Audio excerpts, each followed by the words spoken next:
Now, do you know that women are fighting a war within a war in Ukraine? So let's tell you about a new battlefront that's opened up in several homes in the war-torn nation. A gruesome case from Dnipro has in fact come to light, where a 34-year-old woman was beaten to death by her husband. Her body had 75 bruises. A criminal investigation is underway, and this has of course opened a Pandora's box. The cases of domestic violence have been on the rise since the beginning of the year, and the police have registered at least about 340,000 cases from January till May in 2023. And this is a 51% rise in the number of cases in comparison with 2022. However, this figure is also far from reality, as there are many other cases that still go unreported.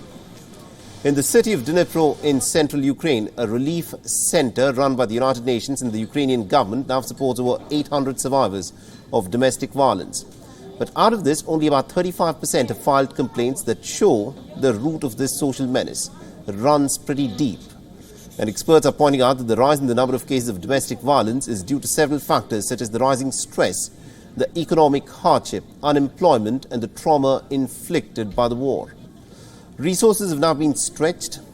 Budget that is allocated for gender-based violence has been diverted towards defense spending.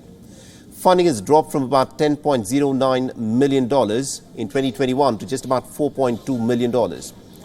Women's shelter homes are being used to house the displaced residents. The worst thing is that women are now more dependent on their abusers than ever. You see, a conviction for domestic violence carries a sentence of 2 years in prison in Ukraine. Some offenders are fined between $5 to $10 and are given community service sentence. And now there are fears that the problems will only worsen as the war continues to drag on, and even when the troops return home.